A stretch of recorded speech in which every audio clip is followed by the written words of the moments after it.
Thank you very much. It's good to be here. Appreciate the invitation. I appreciate all of you because you are the first rank in this country. I covered the fall of the Berlin Wall. I covered the Hutu-Tutsi massacres in Africa. I covered the fall of Ceausescu, the end of the Soviet Union. And I can tell you in every country there's a small group of people who start doing things first, and I count you among those in this country. And also John Judge and COPA playing a tremendously important role in all of this. I'm going to try to do this. I did a similar, if anybody heard me at another place across town, I apologize. I have to do this in half the time here, so I'm going to try to do it. I'm going to first waste a little bit of time, not waste it, but just take a second to acknowledge a lady here sitting in the front row by the name of Frances Sissy Farenthold. If you don't know who she is, she's a pioneer of Texas and national politics, a great campaigner for human rights. Sissy was the only woman in the Texas State House of Representatives when she was in there in 1968. She also was the third woman in American history to have her name placed in nomination for the Vice Presidency of the United States. This is Sissy Farenthold right here. Please stand up, Sissy, so they can see you.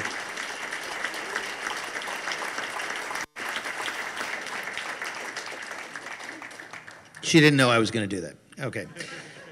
So I'm going to, first of all, how many, next slide, please. Okay, how many of you know this book? Just so I can get an idea. Okay, a lot of you. Okay, the reason I ask is I'm sorry, many people ask me for copies of the book. It's not here. I asked a bookseller. He said there was insufficient demand for it. So misinformation starts at home. Okay. How many of you, this is a question, how many of you think it matters whether a future president of the United States knew about and possibly participated in some way with the overthrow and murder of another president? How many don't think that matters? I thought I saw one hand go up. Okay. For some reason, people researching the assassination have largely failed to focus on this, and to my mind, it is this failure that prevents the overall mystery from being solved. Because if you've got a man who became president and his son became president and a third son may yet become president, and you're not interested in how that all happened and why he can't remember where he was on November 22, you are missing something in the big picture. I would argue that there is no more important aspect to solving the Kennedy assassination than the matter of George H.W. Bush and his activities and whereabouts on 11/22, because unlike the other debate, which is all very important, it is very, very important over ballistics, forensics, or the identity of one gunman or another, or who was where at what time, or over which branch of the establishment may have taken the lead in planning the coup. Here we have hard and fast evidence of the establishment actually being involved, not just in the cover-up, but in the murder and coup itself. I believe I demonstrate that effectively in my book, Family of Secrets. I have since then, to the satisfaction of some and perhaps not others, become a little bolder in my assertions about what I think was going on as I've attained additional clarity. I try in my work to be very, very careful and not go one step beyond where I feel I can go. I now feel I can go a little bit further. I also want to say that the establishment, including some journalists associated with JFK research, have gone from initially denying that Bush was even in the CIA before he became director in late 1975 and served a single year, to admitting, well, okay, maybe he did have a long and secret career as a CIA operative, but so what? And then they've even admitted in some cases, yeah, maybe he obscured the fact that he was in Dallas, but so what? Just a coincidence. And even, okay, maybe it is troubling, but I still think he doesn't have anything to do with any of these events. Yet the evidence is nothing short of overwhelming. So let's go through a few particulars. First of all, you know, he claimed he couldn't remember where he was on November 22, 1963. And he wasn't expecting the question. It was from a foreign television crew, and they were just asking him this very softball question about his recollections of history as an important man, and he just kind of froze. And so I'm not going to focus on the fact that he said he couldn't remember. I'm just going to focus on where was he, which I think is really the question. Okay, next slide, please. Okay, next slide. Okay, this is him calling the FBI on November 22, and he says, I'm George H.W. Bush. Here's my home address. I'm in the oil business, full of Zapata, offshore. He fully identifies himself, and then he says, I hear the president has been shot. Actually, the president had already died by then. And he said, I'd like to give some information about a man who I believe has been threatening to harm the president. So here he is doing his patriotic duty, rather unusually. I don't think most people called and said they might have a suspect. But this is the same guy who also claimed he couldn't remember where he was that day. So Exhibit A there. Okay. He was connected to a, next slide, please. Okay, this is Brown Brothers Harriman. This is the family banking institution, still very important today, perhaps the most influential private investment banking firm in the United States. Prescott Bush is at one of those desks in the back. His partners were the Harriman brothers, scions of an extremely powerful and important dynasty in railroads and banking and all kinds of other things. They were connected with them. The Bush family, including Prescott, George H.W., et cetera, were in a singularly unique position which tied them at the center of a spider web to virtually every element and aspect of the story. They were almost directly connected to and personally knew all the people you're interested in, and I mean all of them. They knew all of them. They knew the Joint Chiefs of Staff. They knew the CIA people. They knew the right wing. They knew the Republican establishment. They knew the bankers. They knew the oil people. They knew the Cuban exiles, as we will see. They knew everybody, everybody. Next slide, please. That's Prescott. Next. Business partner, Averell Harriman. By the way, they always had one person when it was a Republican and one in when it was a Democrat. They would just alternate, but they were still doing business together. Next slide, please. That's Skull and Bones. A lot of people like to make fun of that. The members take it very seriously, only 14 of them a year. Prescott Bush, his son George H.W., his son George W. members, Averell and Roland Harriman members, Henry Luce, the head of Time Life, which locked up the Zapruder film, member of Skull and Bones. You can use your imagination on the kinds of oaths and so forth that they share, including John Kerry, 2004 presidential election, John Kerry and George W. Bush, both nominees and both members of Skull and Bones. John Kerry recently said he doesn't believe Oswald acted alone. He thinks he was working for the Cubans. Okay. All right, very helpful. Okay, next slide, please. Okay, we were told that George, by the way, I have no concept of time at all, so if I'm going late or you're bored or something, just flag me and I will, okay. All right, Bush family, and my mother says I talk too fast, so slow me down if I need to slow down. Bush family, they like to tell the story that George H.W. came out on his own and made it the hard way in the hard scrabble fields of West Texas. But in fact, here's the family corporate plane dropping him off. 3 generations there. Okay. Prescott Bush, U.S. Senator in the U.S. Senate at the same time as John F. Kennedy and Lyndon Johnson. These are things that are not in my book, and it really dawned on me that this is more and more important. He was in the U.S. Senate with these people for years. He and Lyndon Johnson had to work well together for years. He saw Jack Kennedy up close for years when Jack Kennedy was giving all those speeches in the early 1950s, which are not in any of your textbooks or your mainstream media reports, where he was saying, let these third world countries do their own thing. Well, you can imagine how Prescott and his buddies who owned all those mines felt about that. A very close friend, very, very, very, very close friend of Allen Dulles. That's important. Prescott Bush, Allen Dulles, like that. Doing business together all the time on behalf of the same interests for many, many years. Dulles close with LBJ, Prescott close with LBJ, all working together on the oil depletion allowance, which Kennedy wanted to get rid of.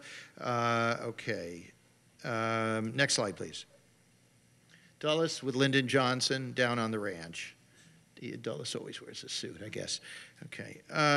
Prescott served on the Banking and Armed Services Committees. So who's he in touch with? Okay. This is during this whole period. Prescott served on the board of CBS. Okay. CBS, very, very tight with the CIA. He was involved with the military, the jet contract scandals. You probably all know about that, involving General Dynamics. If you've read A Family of Secrets, you know I have a whole section about how Lee Harvey Oswald's best friend, George de Mohrenschildt, being grilled there by a man, spends an entire day and never asks him a single good question. They call that running out the clock. A guy named Albert Jenner. Albert Jenner was the lawyer for General Dynamics, which was being investigated and stood to go out of business if the Kennedys stayed in office. What the heck? Next slide. Okay, who's in charge here? Is it Nixon? Guy on the right, Prescott Bush. Hey, buddy. Nixon's got what they call, rudely, a shit-eating grin. He's got to put up with this guy. And what I discovered in my 5 years of research for Family of Secrets, and it's all documented in there, and I've literally, it's never been anywhere else before, is that Richard Nixon's political career began when Prescott Bush flew out to California and chose him to run for the House of Representatives to knock out a man who was involved with very powerful banking regulation that Brown Brothers Harriman did not like. Okay. Richard Nixon was created and controlled by the Bushes. He resented them. Meyer Danny, I think we have a different opinion on Watergate. I have 3 chapters suggesting that Richard Nixon ended up being too big for his britches and being removed by the same people who took out Jack Kennedy. Okay, Nixon. Okay, next slide. Oh, there's Nixon again with another Bush. Now it's Nixon taking care of a Bush. Poppy Bush admittedly has no qualifications for anything, no vision for anything. By his own admission, when he was named by Nixon to be the UN ambassador, he wrote a letter and he said his friend, who was a Democrat also in Skull and Bones, he Democrats, Republicans, wrote him, he said, "What the heck do you know about being a UN ambassador?" To which Bush replied, "Ask me in 2 weeks." They thought this stuff was funny. Gives you an idea where the policies come from. Prescott Bush was a close friend and collaborator with Senator Robert Kerr. If you haven't heard of him, he was the most important point man in the U.S. Senate for the oil industry. Okay, and Robert Kerr was very powerful with Lyndon Johnson. Some people think he told Lyndon Johnson what to do. But when Lyndon Johnson accepted the #2 post with Jack Kennedy, Kerr, in front of other people, wheeled on him and said, "I got to pull out my .45 and shoot you right now." Already at the beginning, Kerr and the oil people did not like the fact that Johnson was cooperating in any way with Kennedy. He was a close friend. Prescott was a close friend with Douglas Dillon, who oversaw the Secret Service, head of the Treasury. They did business together. Must I go on? Probably not. Probably already out of time here. Poppy Bush ran a CIA front company for much of his adult life. And this is, again, not on the news, not on CNN, not on Anderson Cooper or anything else. The myth is that he was this guy who had no qualifications and no experience, and at the height of the Church Committee hearings investigating the CIA for illegal and immoral activities, they chose out of the entire world this man who couldn't finish a sentence and knew nothing about the CIA, George H.W. Bush. In fact, next slide, please. There's Prescott, rare photo, Prescott with John F. Kennedy at Yale. John Kennedy gave a speech and he said, a lot of you guys here at Yale, I don't agree with you. Kind of a gutsy thing to do. I'm sure that endeared him to Prescott. Okay, next slide, please. Zapata Offshore, this is the CIA front company. If you look at their books, they never seem to turn a profit, and yet all these people like the Grahams of the Washington Post and so forth, they're all pumping huge amounts of money into them. You have to assume, unless they were stupid businessmen, somebody else was giving them the money to put in there. That little boy standing there, tow-headed George W. Bush, getting ready to join the family business.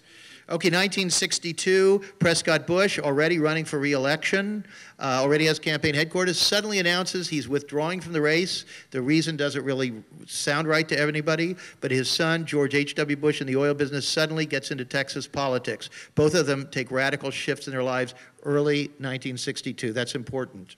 Something is going on here. Next slide, please. Poppy on the campaign trail when he can't remember where he is, running for the U.S. Senate, attacking John F. Kennedy. Next slide, please. There's Barbara, back in her better days. Okay, and there they are voting. Next slide, please.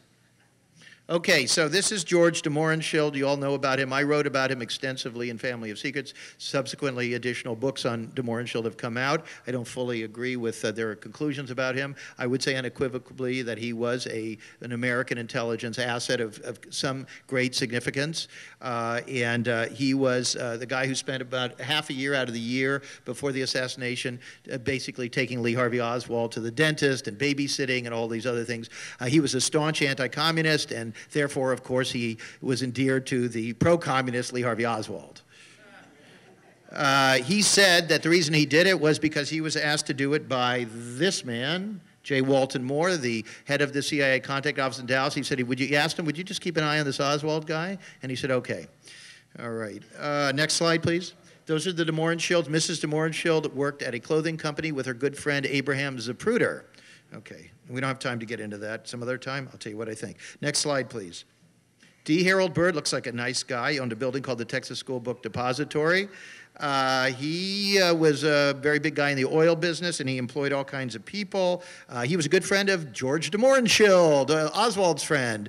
And George, I discovered that in the fall of 1962, George de Mohrenschildt created a little charity, and they all would come over to his house and meet, and one of them was Mrs. Bird. Very interesting. And then, of course, you know, a year later, Oswald miraculously gets a job in Bird's building. Bird is not around because, next slide, please.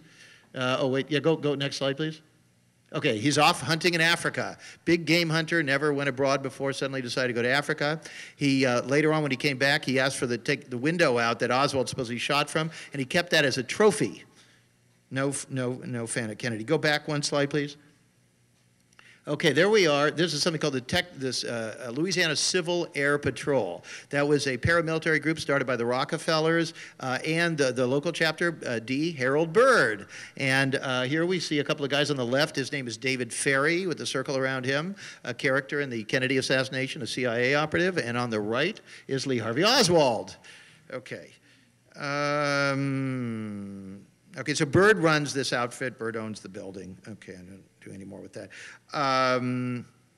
Next slide, please. Jack Creighton. Texas, you all pronounce things differently here. It's pronounced Creighton, I was told, just like it's Murchison, not Murchison. Okay. He was the head of a military intelligence unit in Dallas. He's a very important figure in this whole assassination thing. He and George Bush were basically like running mates. They both were in the oil business, and they were both recruited by the same man to run for U.S. Senate and governor together. And they both were the nominees, and they both knew each other well, and I find him being invited to the George Bush White House. He was the head of 3 minutes. Oh, God. Okay. I only have 3 hours left to go here. He was the head of this military intelligence unit. He had an underground communications bunker below Fair Park here in Dallas. He was sharing office space there with the Dallas Police Department. About half of the Dallas Police Department were also members of his military intelligence unit. This has not been widely reported, but all these people knew each other. Okay. Next slide, please. I'm really just going to give up because it's hopeless. Okay, next slide. Next slide. Pepsi, Donald Kendall got Nixon to come there. Donald Kendall had 8,000 strangers in Dallas that day, no security at all. There's a bus with an ad for the bottlers convention going by Kennedy's car. They could have shot him out of the window. They also called up military vehicles to supposedly transport orphans to the state fair. Yeah, right. Okay, next slide. All right, now I'll get to what I really was going to talk about. I have no way to do this. Okay, this is called the Parrott Memo. This is, this is the Parrott Memo. That's Bush calling in his tip about this guy who might have wanted to shoot Kennedy. I found out that actually he knew Parrott very, very well because Parrott worked for him, and Bush's assistant was at Parrott's house, consorted doing business with him at the time, and then gave him an alibi. So there was a fake call to establish that Bush was a place called Tyler, Texas, an hour after the shooting. Ergo, he couldn't have been in Dallas at the time. Next slide, please. Never mind him. Okay, next slide, please. Never mind her. That's a phony letter. She said that's a dumb secret. Next one. Okay, this is J. Edgar Hoover. The day after the assassination, he says, we did a briefing for Mr. George Bush of the CIA about the Cuban exiles. I don't have time to explain it. What I've figured out since the book came out, he says the State Department asked me to do this. I actually found, next slide, please. This is in a book, how J. Edgar Hoover, when he wanted to do illegal domestic things, the way he would do it is he would say, the State Department asked me to do it. So the State Department has nothing to do with that now. Okay, next slide, please. Okay, here's George Bush speaking in Dallas on the night of November 21. And where do you suppose he stayed? Did he go back to Houston that night? I don't think so. I think he stayed at Sheridan. That's where the Secret Service was headquartered. Okay, next slide, please. Okay, all these guys are connected. Boom, boom, boom, boom, boom. Okay, that's it. Thank you.